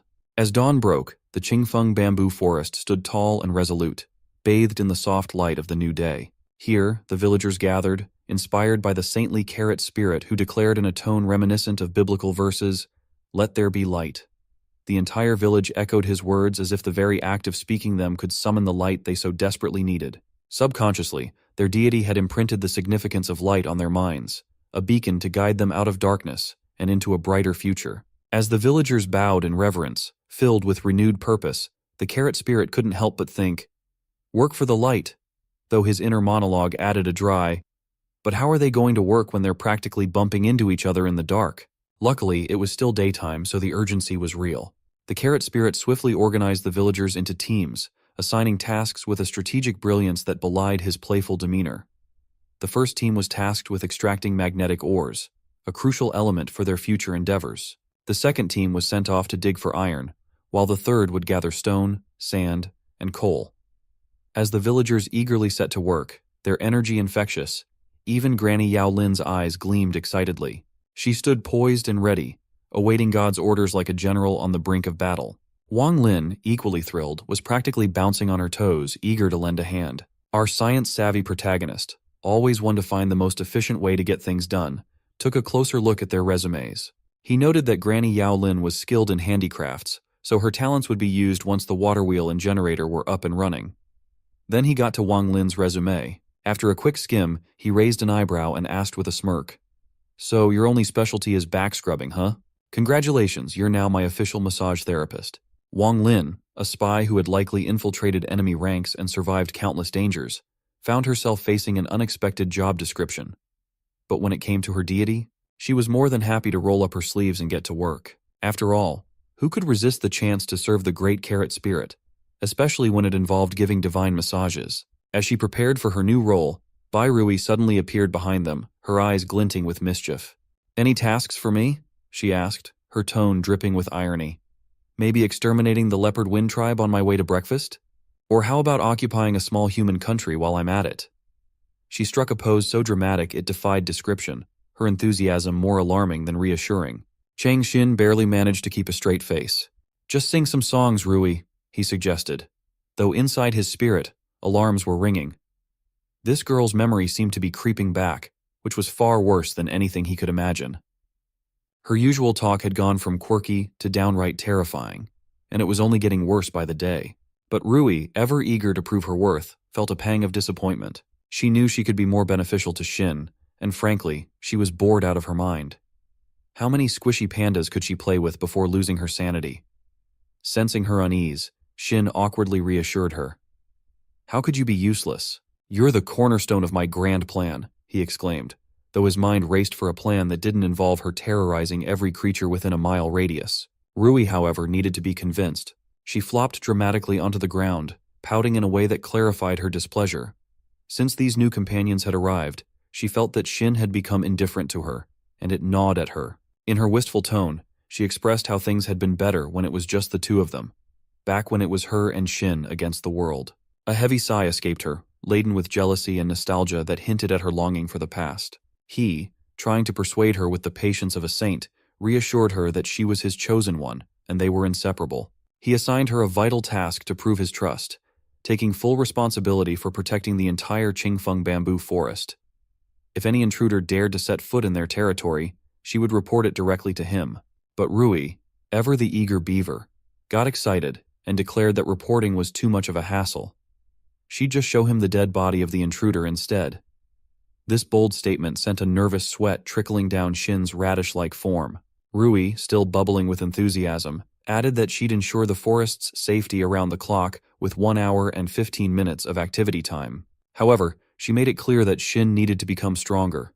Otherwise, she'd be counting down the minutes every day, eager to break free from the barrier just to spend more time with her master. At that moment, Xiaoquan suddenly appeared, offering some practical advice.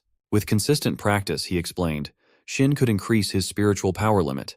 He even mentioned that Shin could learn more about boosting his spiritual power using his system. However, Xiaoquan casually dropped the phrase, drained dry, which didn't sit well with our radish hero, who found it deeply offensive. After all, he was a deity now, not a dried-up vegetable. Shin decided it was the perfect time to rest well with everyone busy at work. He nestled comfortably under Rui's smooth lap, finally getting some much-needed relaxation. Now, Rui couldn't complain that he wasn't close enough right there on her lap, though she might have been thinking, "I appreciate the effort, but should I cuddle you or water you?" As he tried to relax, he noticed a sudden commotion. All the pandas had piled up the materials they had gathered, looking utterly exhausted as if they had just conquered the world. But when he saw the pitifully small heap of supplies, his blood pressure skyrocketed. The pandas, puffed up with pride, had clearly put in what they believed was a Herculean effort, but the pile was nowhere near enough to fuel his grand production plans. These fluffballs had worked themselves to the bone, but the results were inadequate. Infuriated, his first thought was to turn these cute, lazy creatures into giant monster pandas. Maybe they'd be worth relying on. But after a brief rage-induced transformation into an angry radish, he quickly calmed himself down. After all, getting sick would do no good.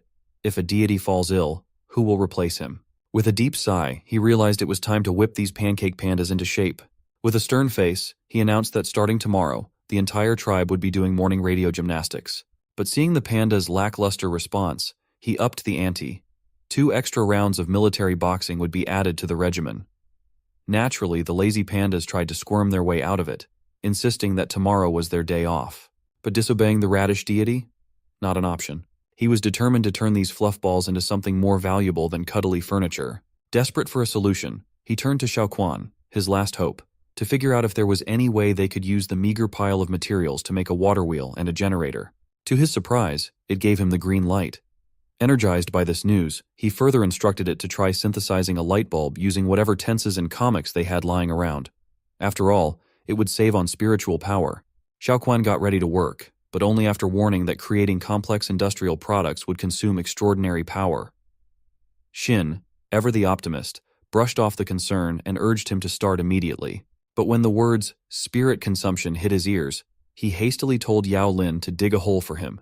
He instructed her to plant him in it quickly if he ran out of spirit power. Using his absorption skill, he could recharge and keep the cycle going. Understanding only the dig a hole part, she nodded her head vigorously, ready to follow orders, even if she didn't fully grasp the plan. As he touched the pile of ore, Xiaoquan began wrapping it in a shimmering, transforming aura. This caught Yao Lin off guard, who was busy digging a hole nearby. Seeing this divine display, her faith in her deity deepened even further. Xiaoquan calmly reported that the essential components were taking shape while our radish deity began to feel his energy draining rapidly. Panic surged through Yaolin as she noticed Shin's drooping leaves, but he reassured her to wait a bit longer. With only a sliver of energy left, she promptly planted him into the ground. As expected, he immediately activated his absorption skill, drawing spiritual power from the earth. Meanwhile, Xiaoquan continued to utilize Shin's dwindling spirit energy to complete the transformation process. Finally, after an eternity of draining the poor radish, the basic materials emerged, glistening in the light. Now feeling like a wrung-out dishcloth, Shin looked up to see Xiaoquan preparing to synthesize the final industrial machinery. With a weary yet triumphant smile, he couldn't help but think, who knew farming would be this exhausting? I might as well start charging for radish energy at this rate. A system prompt popped up with a sudden upgrade notification, announcing that the carrot spirit's maximum level had increased to level 2. The surprise was enough to jolt Shin back to full consciousness. Groggily, he asked Xiaoquan what it all meant. Xiaoquan congratulated him on leveling up. As the notification settled in, Shin felt a rush of energy. His spiritual power was fully restored, and his capacity increased by 1. But with that boost came an unexpected side effect. His carrot body now looked even more appetizing. While Shin was thrilled with the upgrade, he didn't want to become anyone's next snack. So he flatly rejected the congratulatory bouquet from Xiao, who seemed to have an unsettling, edible outlook on him. As Lin scooped Shin into her arms, she was astonished by the sudden burst of vigor in her divine deity. But then, a sweet, tangy fragrance wafted through the air, the unmistakable scent of a pickled carrot. It made Lin adore her deity even more, though Shin couldn't help but feel uneasy about it. As he was about to ponder his fate, Shin asked Xiaoquan to pull up the stats panel. Of course, Lin got agitated again at the unseen entity that Shin kept conversing with. Despite Lin's confusion, the stats panel materialized in front of him, displaying an array of information. As he scanned through the details, his excitement turned to mild panic. His HP and strength were both at a looming level of 0, which didn't bode well for his physical durability. These attributes weren't just medical concerns. They marked his overall combat potential, and that potential was embarrassingly low right now. Sure, his intelligence and spirit were maxed out, but his other characteristics, attack power, stamina, agility, and magic attack, were all bottoming out at 0. Shin did have some intriguing skills, though. The what you see is what you get skill allowed him to generate anything from reality and fantasy. Another skill, sucking, gave him the ability to absorb spiritual power, moisture, and energy while analyzing data simultaneously. But what really threw him for a loop was discovering that his designated weapon was Bairui.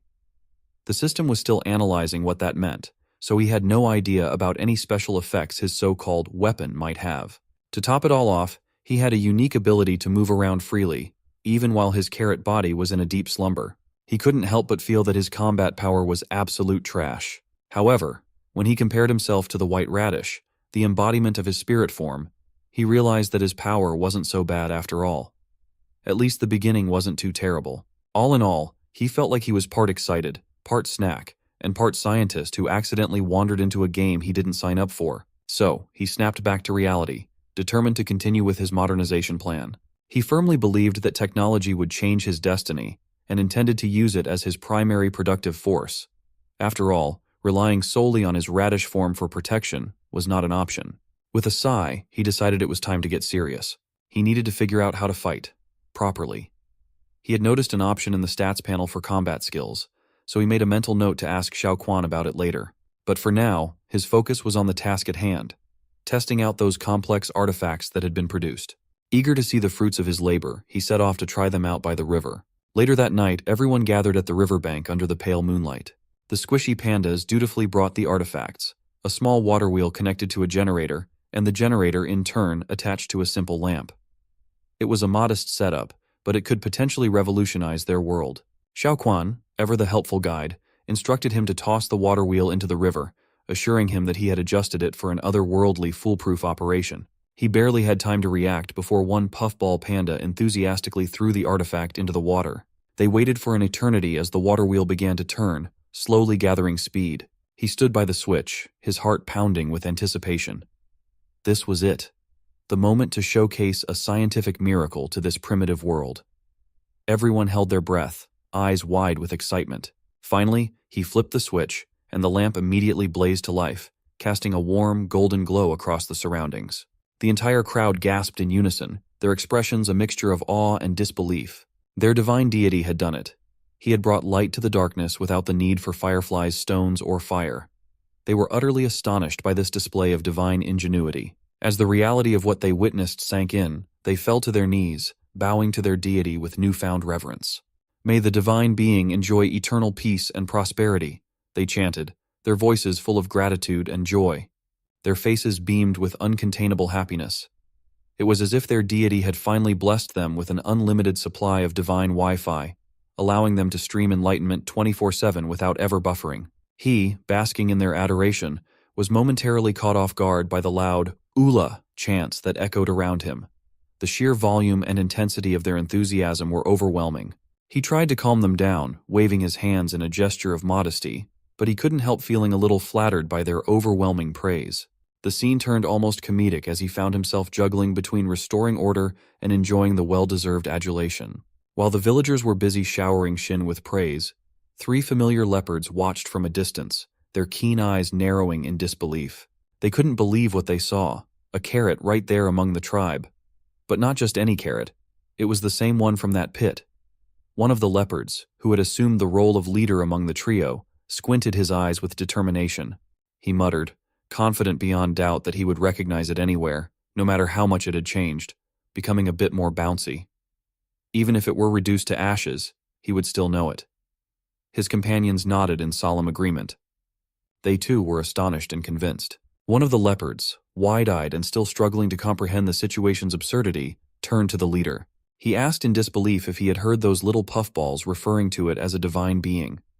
The realization hit them like a ton of bricks. They finally understood how that mysterious pit was formed, that though it was the work of this so-called sacred deity of the tribe. Now buzzing with excitement, the trio realized the importance of their discovery. They immediately reported this to their lord, Leopard Dafeng. This was a golden opportunity for their clan, and they couldn't afford to waste a single moment. Without another word, they bolted toward their clan's territory. Back at the Leopard Wind clan's base, the atmosphere was tense. Men with leopard tails, resembling fearsome ravens, stood guard, their eyes scanning the surroundings with vigilance. The 3 leopards, now in their human raven forms, transformed as they crossed into their territory. They hurriedly made their way to Leopard Feng's camp, bursting in with what they believed was vital military intelligence. Still catching his breath, the trio leader started to stammer out the news. The leopard explained that they had found the talking carrot they had lost in the pit but before he could finish, Leopard Feng's eyes, glowing fiery, bore into him. Feng's sharp clawed hand sliced through the air as he commanded his men to stop being nervous and speak clearly. The leader swallowed hard, then blurted out that the big carrot was likely the divine being they had seen. Leopard Feng's expression darkened, his face tightening with tension. He demanded confirmation from the other 2, warning them that they'd face severe consequences for deceiving him if their information was false. The other 2 ravens, feeling the pressure, quickly backed up their leader. One of them, trembling with fear and determination, swore to their lord that they would never dare deceive him. With unwavering certainty, he insisted they had seen it with their own eyes. The puffballs had called that carrot a divine being. The 3rd raven added that the light wasn't from fire or a glowstone. It came from a small glass ball, but it was something entirely different, something otherworldly. Leopard Feng's eyes narrowed as he processed the information. This discovery could change everything for the Leopard Wind clan.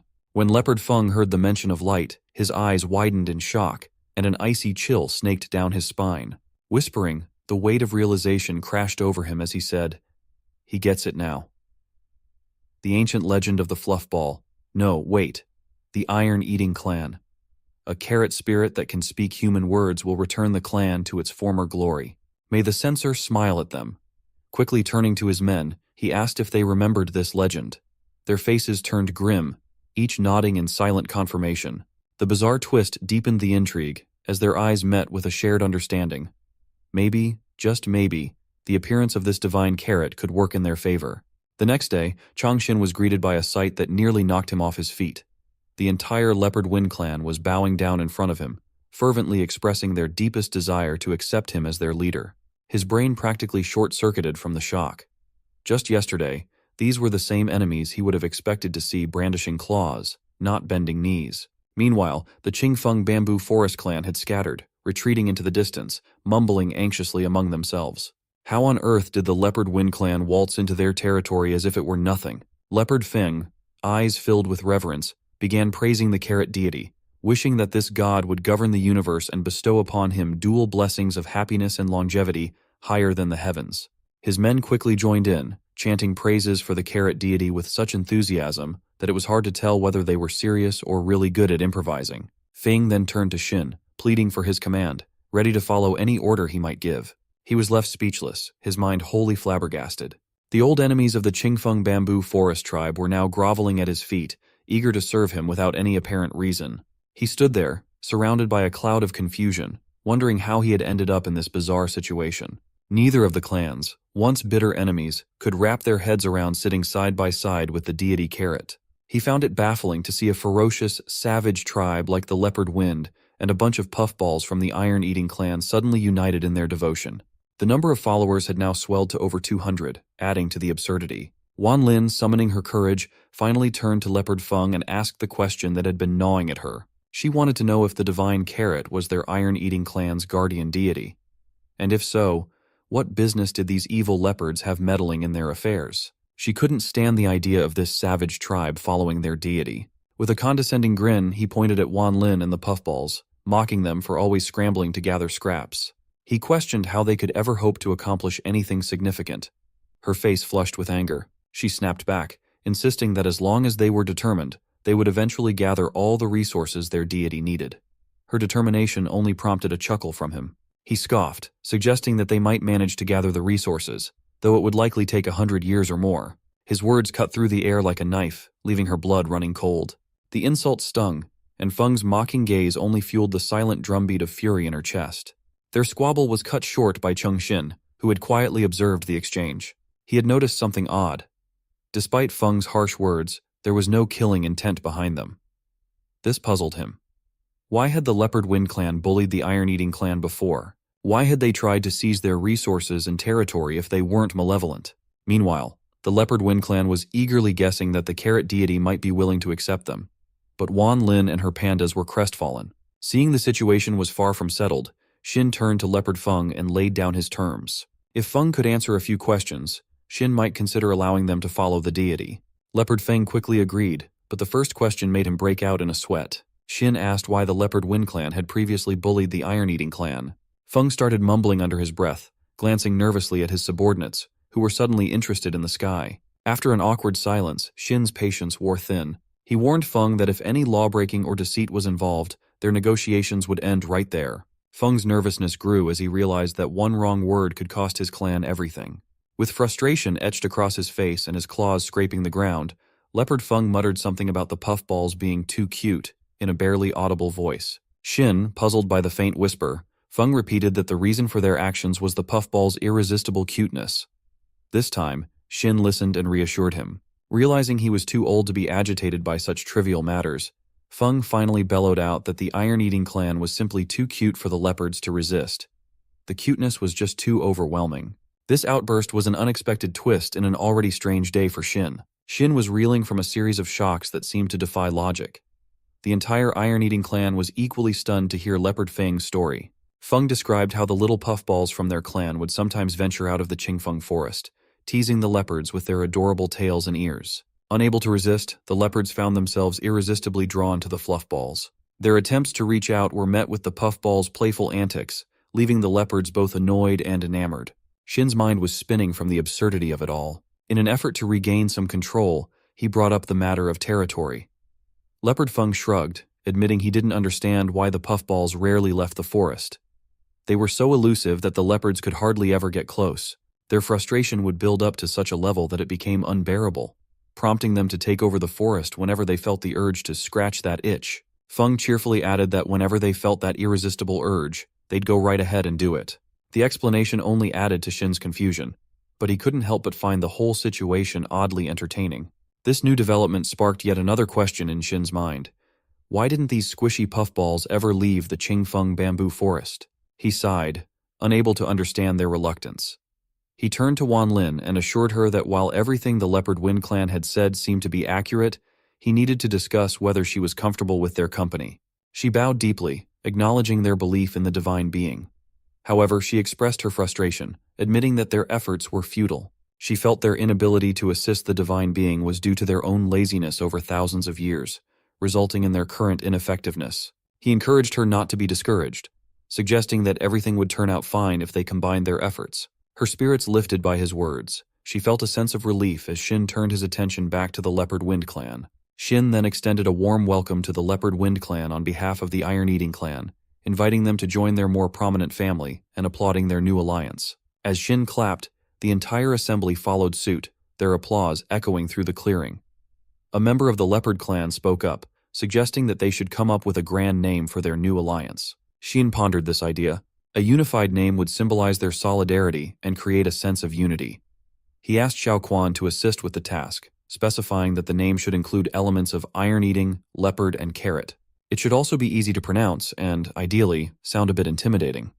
With instructions clear, the system began generating names according to his specifications. Meanwhile, Wan Lin and the rest of the Leopard clan grew increasingly curious about who Xiaoquan was and what role he would play in this new chapter. The system eventually proposed the name Iron Carrot Leopard Gang.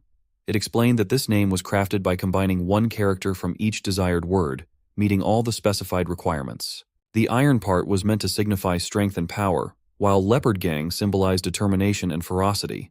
The unique addition of carrot added an unexpected and distinctive twist, making the name so impactful that just shouting it could make almost anyone instinctively tense up and feel a shiver of fear. Shin, however, was unimpressed. He turned to Xiaoquan and questioned whether such a ridiculous name was the best they could come up with. To him, it felt like turning a severe matter into a joke. Deciding to rely on his judgment rather than the system's suggestions, he devised the more straightforward name, Carrot Alliance. Unfortunately, his system wasn't thrilled with this choice either, and continued to push back against it. Despite the system's objections, the process of naming the new alliance continued. Leopard Feng, however, was unfazed by the debate over the name. With a determined expression, he declared that their commitment to the Carrot Alliance was unwavering. They were prepared to climb mountains of swords and plunge into seas of flames for the sake of this alliance. After successfully forming the new alliance, Shin gave the Leopard clan a new task: to focus on his plan. The Leopard clan quickly got to work, amassing a mountain of ores required to produce electric energy. Standing at a distance like a mere spectator on a hill, Shin could only marvel at their impressive effort. Leopard Feng soon approached him, eager to know if the gathering was complete and if there was anything else Shin needed inspected. He, thoroughly satisfied with their progress, gave Feng a thumbs up. The efficiency of the work, now bolstered by the addition of the Leopard Feng clan, was remarkable. They had streamlined their operations, using both animals and vehicles to accelerate the collection of raw materials. With the Leopard clan's newfound dominance, the Iron-Eating clan now enjoyed a reliable fitness coach. The Leopards had effectively taken on overseeing their efforts, proving to be an excellent support system for their carrot deity. Seated on Bai Rui's lap, everything seemed ready, but Chang Xin was once again facing immense pressure to develop the machine. He was deeply concerned about how he would manage to complete the task. Rui reassured him that when it came to spiritual power, she had it in abundance. She also devised the idea of moisture absorption directly from a river. This was much faster than the slow process of planting in the soil. Xiaoquan added that this synthesis process for regaining spiritual power would be more efficient than traditional methods, so they were ready to begin. He took a deep breath, steeling himself for the work ahead. He instructed them to start synthesizing magnets, rotors, and other materials needed for the water wheel and generator. However, his spiritual power quickly drained away as soon as he began. Wan Lin and Leopard Feng looked on in shock. Undeterred by the commotion, Rui gently picked Shin up and kissed him. She infused him with her spiritual energy, and then, with a determined grip, repeatedly soaked him to revive his energy. Despite her efforts, it seemed like his carrot soul was slipping away from his body. As Rui continued her work, Shin muttered through gritted teeth, "Don't pull my hair next time." Fortunately, her unconventional method worked. He began regaining some of his spiritual energy, though the experience left him disoriented. Rui's quick thinking and spirited approach brought him back from the brink, ensuring the work could continue. At last, the system chimed in with good news. The item synthesis had been successfully completed and were now stored in his inventory. He slowly opened his eyes to see a massive water wheel standing before him, alongside a generator and an exquisitely designed desk lamp. The sight of these new creations left him momentarily stunned. Frustrated, he glared at Xiaoquan, grumbling about the excessive use of his spirit power for such artistic endeavors. Despite his annoyance, the magnificent lamp mesmerized the entire Carrot Alliance. It was an actual work of art that left everyone in awe. The time had come to place the water wheel carefully into the river. Rui, displaying effortless strength, lifted the enormous machine and set it down precisely in the flowing water. The wheel had been positioned perfectly and was ready to start its work. The excitement was palpable as everyone eagerly anticipated the advanced technological setup from the mighty carrot. With the setup complete, the system prompted them to begin the power generation experiment. Lin pressed the start button, and the giant wheel began to turn, propelling the water with impressive force. The generator sprang to life, converting the motion into energy. A wire connected the generator to the artist lamp, and soon enough the lamp began to glow with a warm, steady light. Overwhelmed with emotion, Shin couldn't hold back his tears. After a long journey filled with challenges and exhaustion, they had finally achieved their goal: power. The following days brought a wave of progress to the Qingfeng forest, as every home now enjoyed the benefits of electricity. The transformation was complete, marking a new era of illumination and advancement for the community. With power lines strung up, the village transformed from pitch black to a dazzling light display. Kids eagerly swapped their candlelit reading for the bright, new electric lights, while the elders gathered around a non-existent TV, indulging in some good old-fashioned gossip. Laughter filled the air as the shiny new incandescent bulbs replaced the dim oil lamps, casting a warm glow on faces and dreams alike. The days of battling summer heat and dealing with food spoilage were over. Thanks to the arrival of electricity, washing machines and fridges had become the latest must-haves. The Qingfeng bamboo forest was no longer just a realm of daylight and candles. It had embraced the 21st century, brimming with promise and possibilities. Chung Xin chronicled this remarkable transformation, sitting back in a chair, content and proud. He titled his work, Science Enter the Countryside, the semi-serious public welfare documentary, capturing the essence of this new chapter. At night, the entire forest glittered with light, a testament to their progress. Rui basked in the joy of electricity, her mood as bright as the new lights. Shin, too, felt a deep sense of satisfaction, reflecting on how all the training and effort had been worthwhile. Xiaoquan informed him that his spiritual power limit had reached level 5, and Bai Rui would be active for 3 hours daily. Despite this good news, Shin decided to unwind with a relaxing swim, thoroughly enjoying the peaceful moment and hoping for no interruptions. But Shin's relief was short-lived. Out of nowhere, Leopard Feng appeared, ready to offer his services. With his newfound massage expertise, he approached Shin as if he were about to perform ancient magic. "Don't worry," he said with a grin. "I've been trained by the best. And by best, I mean Wan Lin's secret classes that even I'm not sure I passed." Shin's eyes widened in surprise, and he quickly protested that he didn't need any help. Despite Shin's protests, Leopard Feng was brimming with confidence. With a self-assured grin, he picked Shin up and assured him he'd be very gentle. He set about preparing for the massage, but the massage is making him uncomfortable, much like a deep philosophical discussion might. Meanwhile, Rui, seemingly unbothered by the commotion, faintly registered the situation but didn't seem fully engaged. Just then, Wan Lin joined the scene, usually saving her skills for critical moments. She gently massaged Rui. Undeterred by the odd turn of events, Rui too leaned into the treatment with a resigned smile, equally enjoying the massage. Amidst this, he managed to slip away from Leopard Feng's clutches. Both Shin and Feng realized that the true magic of a massage lay in Wan Lin's professional touch. Grateful to be free from Leopard Feng's overly enthusiastic approach, he was more than happy to take charge of things, enjoying the rare moment of solitude and peace. As night fell over the forest, a dragon snake with glowing eyes crept through the shadows, watching the lanterns and scheming quietly. Morning arrived, and with it, a bustling activity at the entrance of the Qingfeng bamboo forest. Electric lamps were being set up, transforming the once dim entrance into a glowing gateway. One of Leopard Feng's subordinates, diligently overseeing the setup, glanced around satisfactorily. But as work paused for a break, the combined food-procuring team showed up with an impressive spread, ready to banish the clan's hunger. One particularly ravenous fellow, driven by hunger, leapt for the food with the enthusiasm of a kid in a candy store. Unfortunately, his hasty grab caused the ladder to snap, sending him crashing down in a spectacularly graceless tumble. His fall might have been comical, but his landing in a heap of overturned baskets and spilled provisions was a sight that would keep everyone laughing for days. As he tumbled to the ground, a strange cloud of mud swirled up from nowhere, and out of it stepped Ju Ying, who looked like she'd just walked out of a fantasy novel. She was the younger sister of the Spirit Snake Tribe's leader, and her sudden appearance made anyone's skin crawl. One of Leopard Feng's subordinates cast a cautious look at Ju Ying.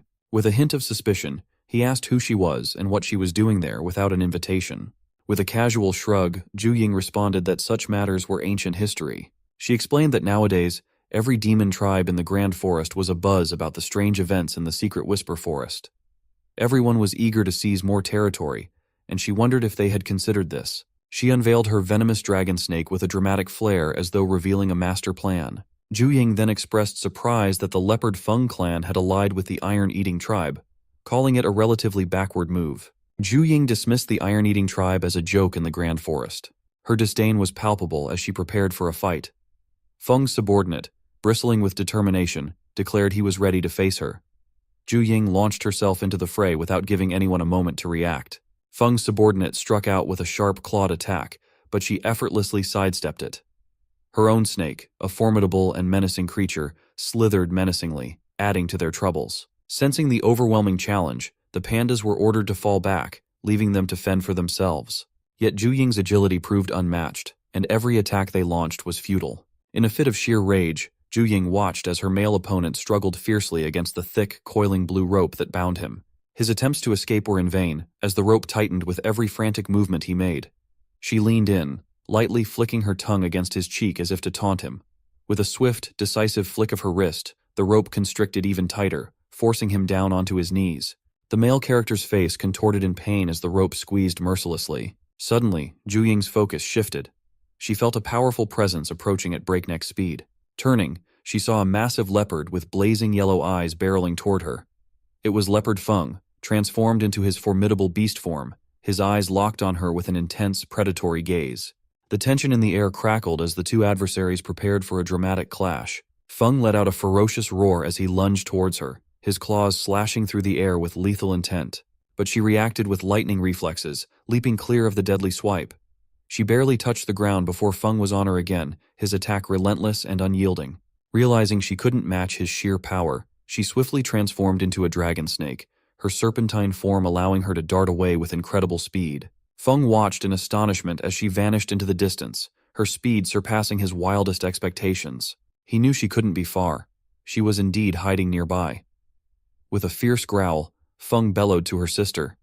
Their leopard clan had forged an alliance with the iron-eating tribe, and they were now known as the Carrot Alliance. Feng warned her that if she intended to swallow them whole, she should be ready to face their full wrath. His voice echoed through the forest, carrying the challenge to anyone who would listen. The mood grew somber in the dense bamboo forest as the group absorbed Feng's message. One of them remarked that if the spirit snake tribe was targeting them, it likely meant that other demon tribes were also scheming. The sense of urgency was clear. They needed to quickly enhance the strength of their clans. Xiao Quan appeared out of nowhere and informed Xin that he had a solution. His cryptic announcement, as usual, left the rest of the tribe bewildered. Whispers of curiosity and speculation spread among them as they wondered what Xiao Quan's plan might be, and who their mysterious deity friend indeed was. The system buzzed with a cold, mechanical voice, relaying the grim news. The master's current spiritual power wasn't enough to enhance the entire tribe. The only options were to upgrade them one by one, or wait. He mulled over this dilemma, realizing he'd need to strengthen himself first. His philosophy was simple. They'd return the favor if others didn't provoke them. But if they did, retaliation was inevitable. Determined to take action, Xin immediately instructed Feng to prepare the entire tribe for battle. He declared that from now on, the Qingfeng bamboo forest would no longer be peaceful. The modernization efforts needed to speed up, and reinforcing their defenses was crucial.